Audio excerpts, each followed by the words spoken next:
This is my top 5 films of 2008, and it's an hour until the new year, and I thought I might as well make a list. So, number 5 would be WALL-E, and Pixar never fails. Well, maybe Cars sucked, but their other films are amazing. Pixar needs to break off from Disney because their stuff is so much better than the bullshit Disney releases now.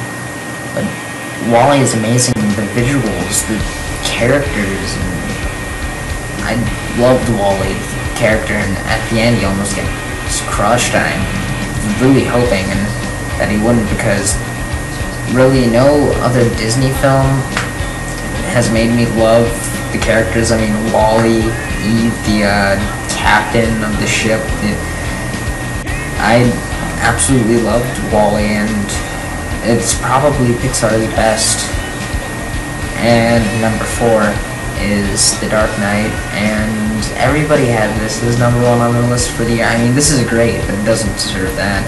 This is probably the best comic book movie I've ever seen.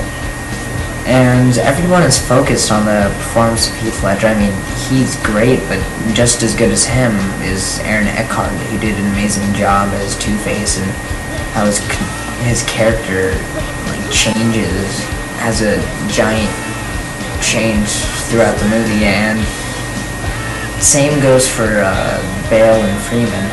And I'm glad Christopher Nolan took on this project instead of someone like Michael Bay, who only wants boom, explosion, boom, another explosion, because that would have happened. And I'm glad the whole movie wasn't just Batman kicking villain ass. I'm happy that he was more like a detective.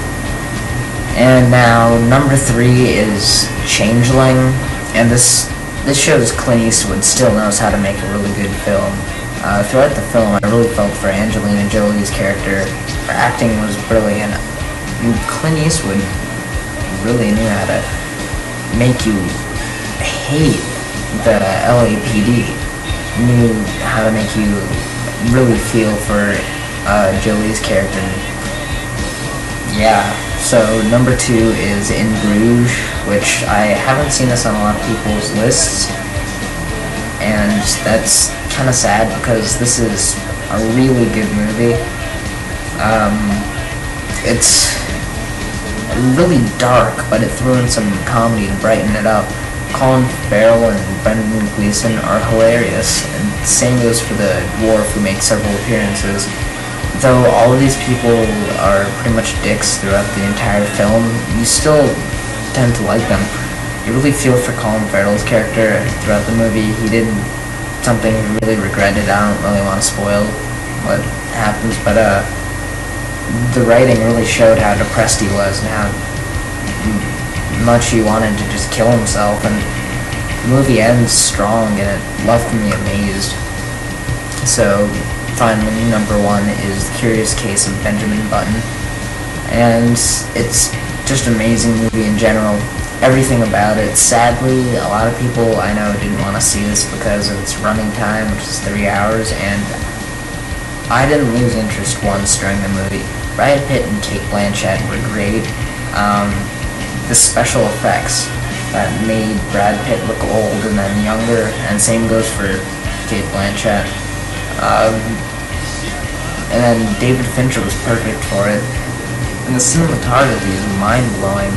And even though it becomes depressing as you see Kate Blanchett get older and Brad Pitt get younger and forget how to talk and walk, it still has its funny moments. If you haven't seen the movie and you're going to, look out for the man who was struck by lightning 7 times. He makes an appearance several times in the movie.